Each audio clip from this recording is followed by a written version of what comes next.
इस तरह भी हमने देखा है कि बौद्ध धर्म की कैसे कैसे शुरुआत हुई, उन्होंने कितना गहन अध्ययन किया, और बौद्ध धर्म में भी लोग उनकी प्रतिमाएं किस तरह से बनाते थे और बनाने के बावजूद किस तरह से वहाँ पर विवरण देते थे। तो ये ऐसे ऐसे बिल्कुल साधना चलती गई।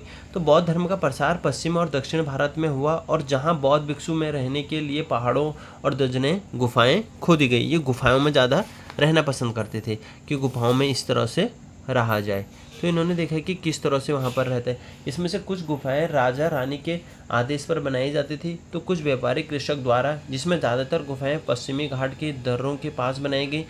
दक्कन के शहरों और तटों के समृद्ध बंदरगाह और उन्हें जोड़ने वाली सड़कें भी इन्हीं दर्रों से होकर गुजरती थीं। ऐसा लगता था कि यात्रा करने वाली व्यापारी इन गुफाओं वाले मठों में विश्राम करने रुक सकते थे, और बौद्ध धर्म दक्षिण पूर्व की ओर श्रीलंका, म्यांमार, थाईलैंड से इंडोनेशिया सहित दक्षिण पूर्व एशिया के अन्य भागों में फैला हुआ था। तो मथुरा में जैसे हमने देखा कि मथुरा में भी बौद्ध धर्म की इस तरह से प्रतिमाएं बनाई जाती थी।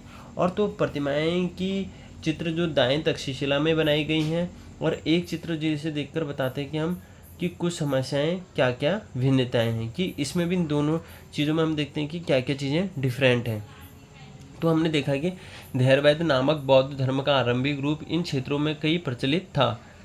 तो हमने तीर्थयात्रियों की जिज्ञासा से व्यापारी काफिल में जहाँ दूर दूर जाते थे, यहाँ तीर्थयात्री भी अनेक साथ यात्रा में लगे पड़ते थे। और कालरा का गुफा महाराष्ट्र में है, तो यहाँ पर भी किस तरह से विवरण मिलता है। और तो वहाँ पर भी देखा गया कि वहाँ पर जो जो चीज़ें वहाँ पर की जो भी आवश्यकताएं हैं, और